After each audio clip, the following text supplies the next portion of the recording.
How you doing? Nice full house. Please disregard that.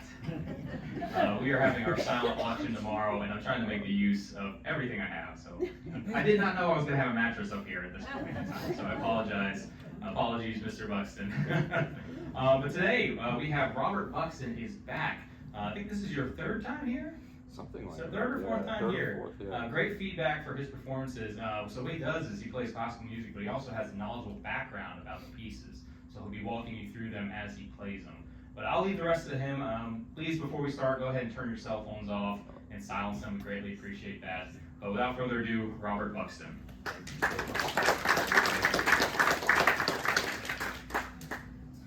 Well, thank you, Armando. I really appreciate you all coming today. And I mentioned earlier to Armando, the mattress is just fine. If I get tired, I can lie down and just take a rest in the middle, you know.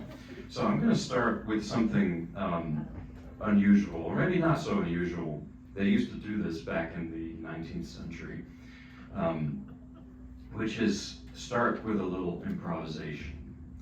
So you never know what's going to happen, and it's going to be a group creation. So what I'm going to do is ask you to give me a few musical notes. We're going to build a little theme together, and I have this old receipt. I can write the notes down so I don't completely forget what we decided. So any notes? Just shout it out. F. Okay, we'll start on F. All right. So I'm like, we have an F, and now another one? B flat. Okay, very good. Did you say E? C. C. Okay. Couple more. E. I heard an A. Is that A? Okay. And maybe one or two more. E. E. Okay. F sharp. F sharp. Okay, maybe we'll go to that. And the next thing I want to ask, any style that you would like, a classical style composer, anything in particular? Baroque. Oh, that's kind of tricky. How about I put a little bit of Baroque? Is that okay? Yeah.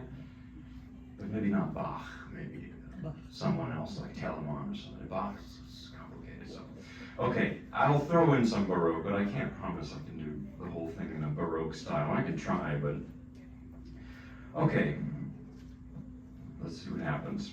Here's the melody. It's an odd one. Well, it starts not so odd. F, B flat, C, A, E. Now it gets strange when we have F sharp. So let's try something Baroque then. I'll do a French overture Baroque style. Maybe we'll start with that.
confess it's tricky to do Baroque style. So I started a little bit Baroque, like Baroque opera maybe, and then went to something not so Baroque. So yes, now I'm gonna play something maybe a little longer than I usually play. This is Franz Liszt Piano Concerto No. 1, which is supposed to be for piano and orchestra, but I can't fit an orchestra here. So unfortunately, I'll play it without the orchestra. Fill in some of the orchestra parts myself. This is another thing I mentioned in improvisation. They used to do this in the 19th century. Not saying that the 19th century was some perfect time, it definitely wasn't, but I was inspired recently going on YouTube and listening to piano rolls of, that's not something in a bakery, it's an old recording that, it's like a player piano, the old days, the earliest recordings pianists would play and some machine would punch holes in paper and you could put it in a piano roll, player piano, and hear it.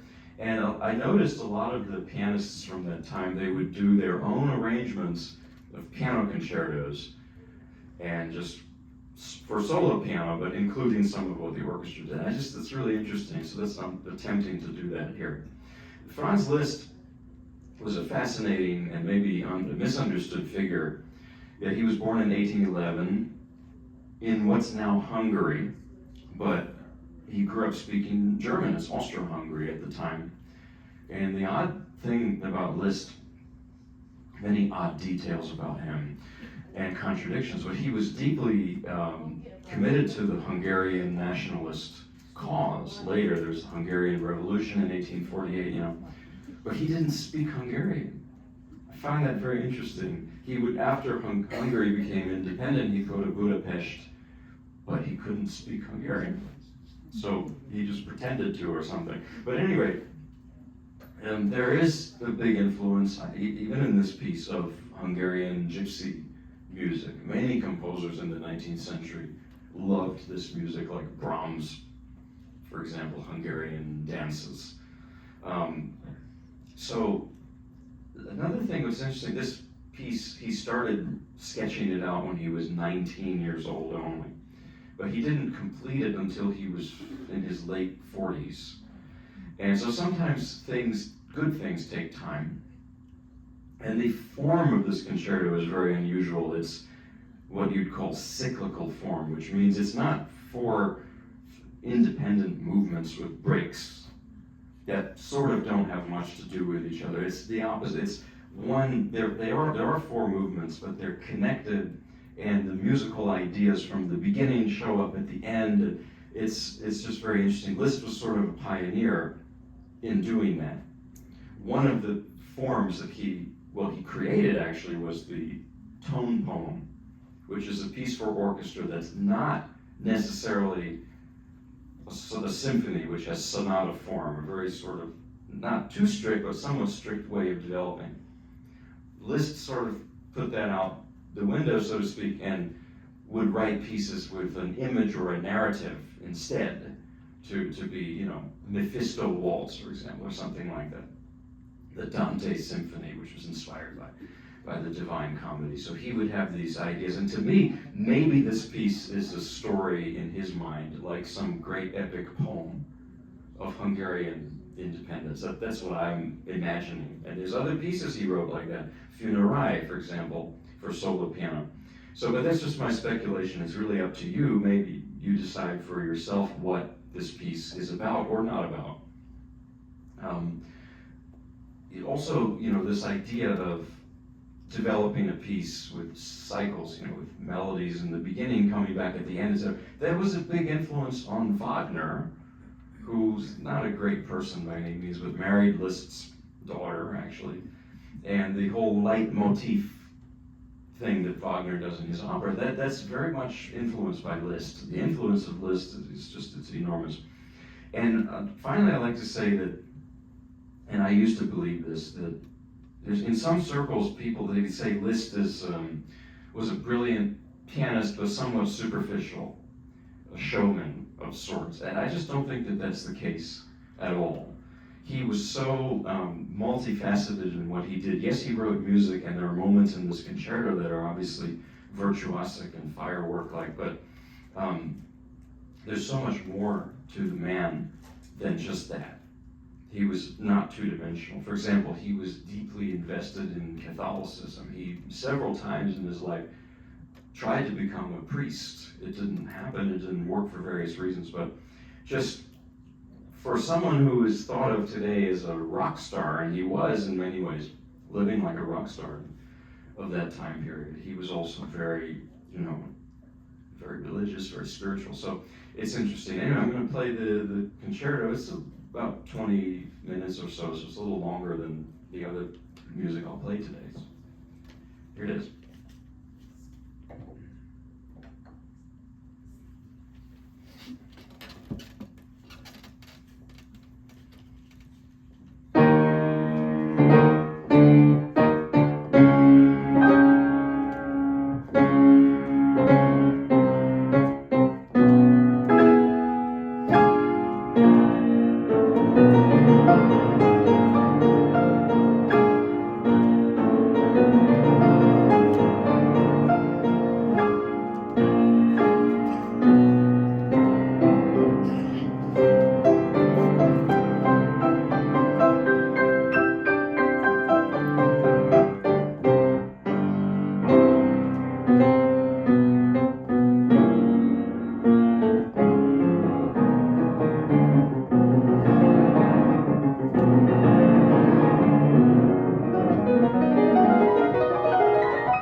So Liszt, yeah, microphone, I forgot.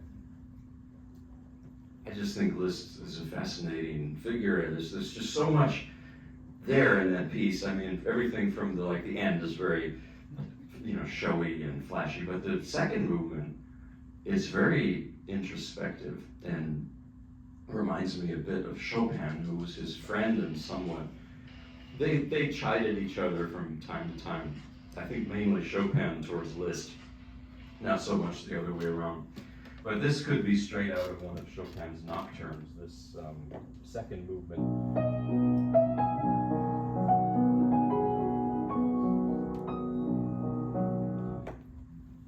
So I'm not necessarily a fan of going exactly in chronological order of history.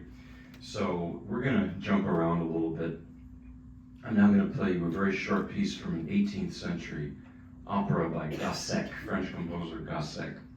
This is the gavotte from the opera Rosine. Gavotte is it's a type of dance, was popular in the Baroque era and later. And Gassec is a composer who we don't hear too much now, but we should. I think he's a wonderful composer, wrote many symphonies and operas, especially operas. And he was in Paris in the late 18th century. When Mozart traveled to Paris, for instance, he would see Gassec, and I think that this piece, it captures this world of Paris and Versailles, right before the French Revolution. Because this piece was written right before the French Revolution in the 1780s. So it's that different world. You can almost see the powdered wigs when you this piece. Now the next set of pieces I'm doing, last time I was doing this too, I didn't play these pieces, but same theme, which is the theme of the violin. This is most frequently heard on violin and piano. So I'm doing this program of arrangements of violin music because I'm obsessed with the great violinists of the past, like Yehudi Menuhin, Nathan Milstein, Jascha Heifetz, etc., etc. And I'm trying to learn their repertoire. My wife was a pianist. She talked me out of switching instruments. It's just not worth the trouble. I think she's right. I'm very grateful to her for that. So the plan B is what I'm doing. I keep finding more and more violin pieces arranged for the piano. So in a way, what I did with the Liszt, that's sort of an arrangement too. Improvisation and arrangement were hallmarks of early 20th century and before. Classical music, now we've become very purist. You don't do any changes or play something that's written for another instrument. I just like to, so I like to pretend to be something I'm not. That's why. So here is the Gassec. It's a very funny piece because I hear a hiccup in there. Tell me if you can spot it. I'll play you the opening. You heard it? Yeah. It's just has that hiccup throughout it.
pulled from the list.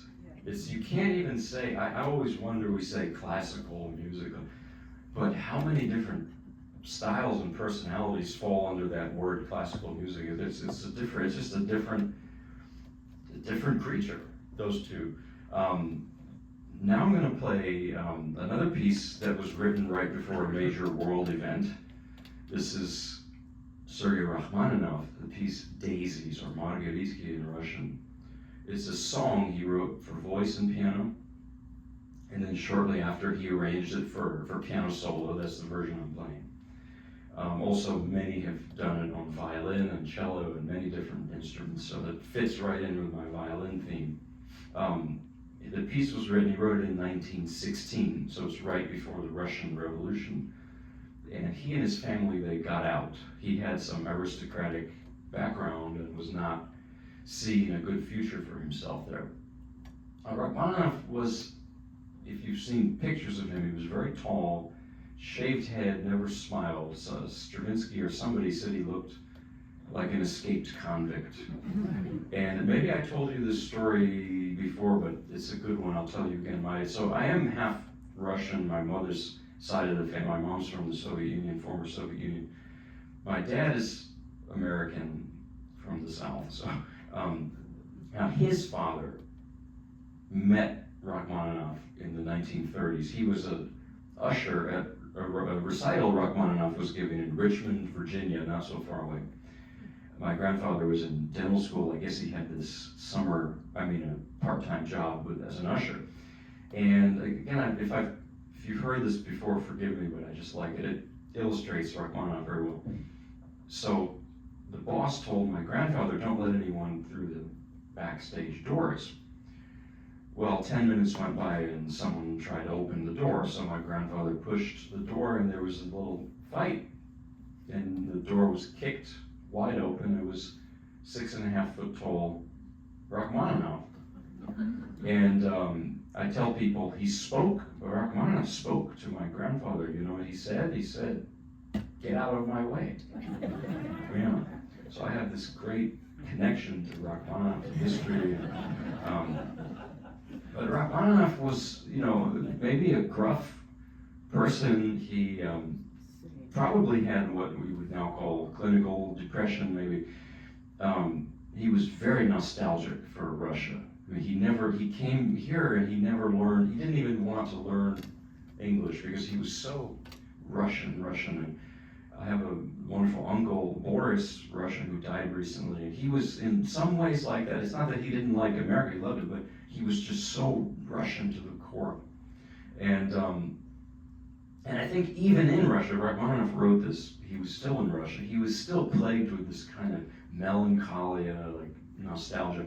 I think that this piece is about his summer experiences when he would go to the countryside to be with his grandmother. Because those, if you read his letters and his writing, those are the happiest moments of his life. And I think that's what this is about, a piece called Daisies, Flowers. So here it is, Rachmaninoff, Margaritki, Daisies.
Here's the first movement of César Franck's Violin Sonata, arranged for solo piano by Alfred Cortot.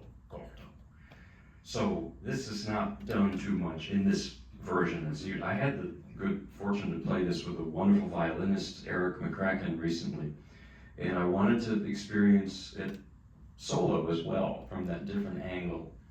So Franck was he was born in Belgium, and unlike Mozart, he wrote all his masterpieces late in life. He was sort of the opposite of a child prodigy. Well, actually, I read he was sort of a child prodigy, but it didn't stick. It just didn't really work out. And he was a wonderful organist, and mostly was just playing at various big cathedrals in Paris. And then his compositional flowering or whatever happened late in life. And this piece is from that period, late 19th century. There's a conversation on the document. It's from a documentary about Sviatoslav Richter, who's one of my favorite pianists. And he said that he played this piece several times. He recorded it with David Oistrakh, great violinist. And he said to David Oistrakh, Franck's sonata, it's not Frank Sinatra's, Franck's sonata. Yeah, he said Franck's sonata, he only wrote one, it's drawing room music. He said, to me, it's Marcel Proust in music.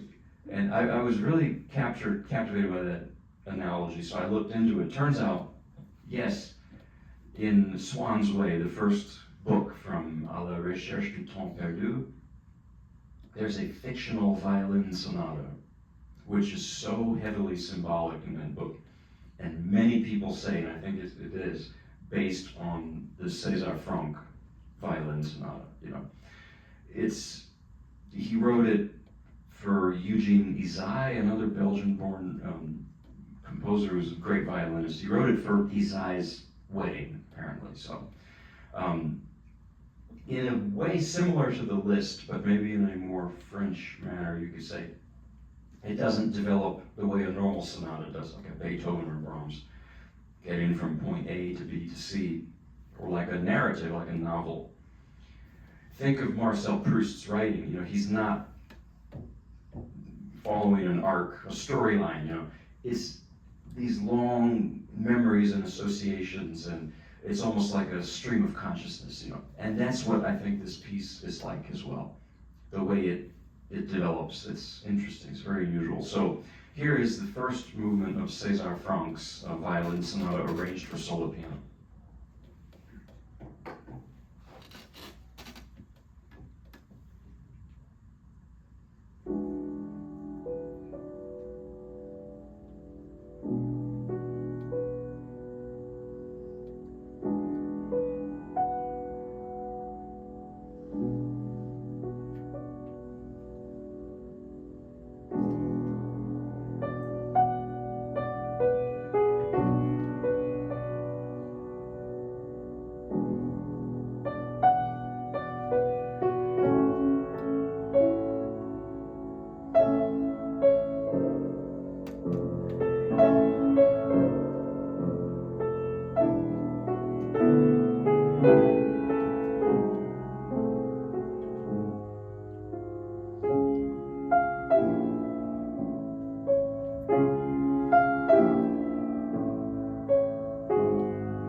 couple more classical pieces, and I'll probably play a little Southern gospel at the very end. I'd like to conclude with it. I told you I'm half Russian and half Southern, so you have to do both. This is a famous piece, the Meditation from Thais by Massenet. Apparently there's a solo piano version. So this piece is normally played on just violin for violin and piano. It's from the opera Thais, and it is an interlude that occurs throughout the opera for solo violin and orchestra. It's not sung, this melody. So the story of Thais, the opera by Massenet, it takes place in Alexandria, Egypt, at the end of the Roman Empire. Thais is a woman who worships the goddess Venus, and an early Christian monk seeks to convert her, and in the process falls in love with her, because it's an opera. You have to have that. So otherwise, it's not an opera. So here's a piano version of the Meditation from Thais by Massenet. Another French piece.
close the classical part at least with Franz Liszt again.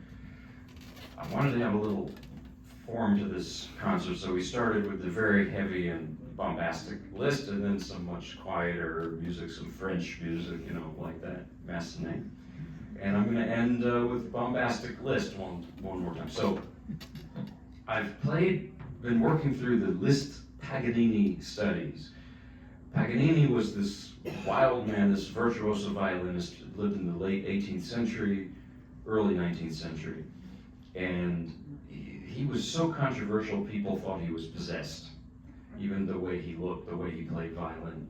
Now the Romantics loved him because he was so different from Gossec, like that piece I played. He was just so different, free-spirited, like a rock musician, heavy metal or something. And Liszt heard Paganini, and it had a huge impact on him. And he arranged some of Paganini's music for piano. He wanted to translate that virtuosity, that fire that Paganini played with into the piano. So this one is the sixth and last of Liszt's Paganini studies, and it's based on the solo violin Caprice number 24 by Paganini, which is a famous piece because many composers after Liszt, they used this theme and variations as the basis for their compositions. Brahms did, Rachmaninoff, just so many others. I'll play you the theme because it's probably familiar.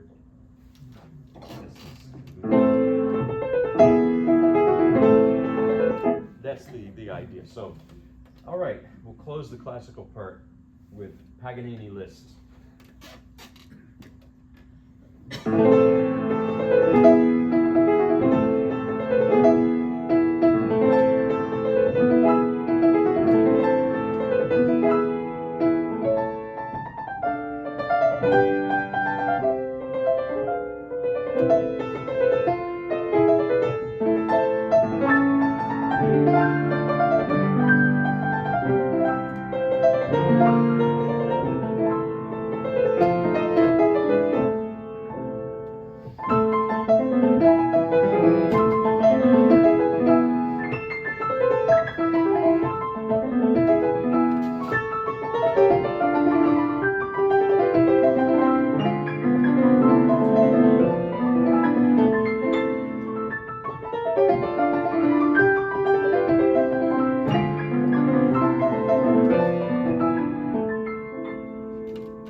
another short familiar piece. This is When the Saints Go Marching In. It is a Southern gospel tune, which started as a spiritual.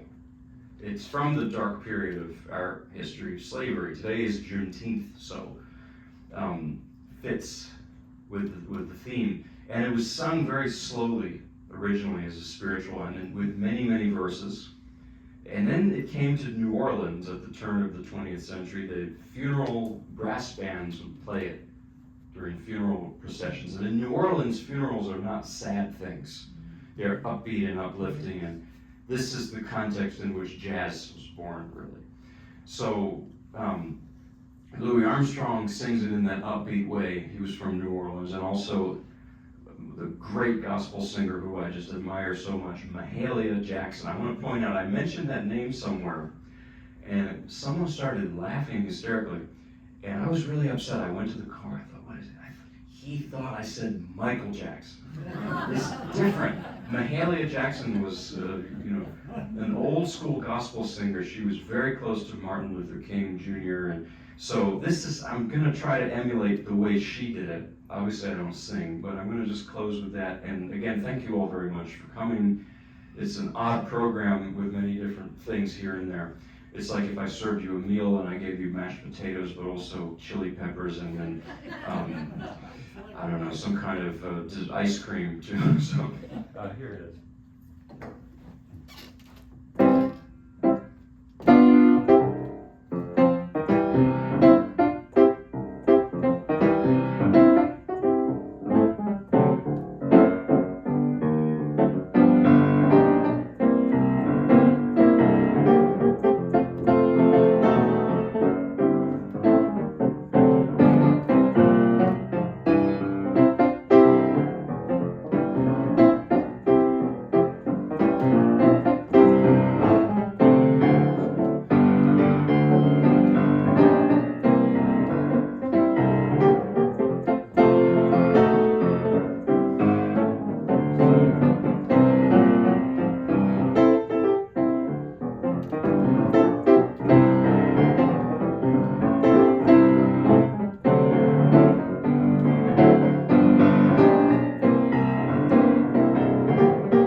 Thank you. Sorry I went a little over, but thank you so much for coming, and I would love to come back if possible. Okay.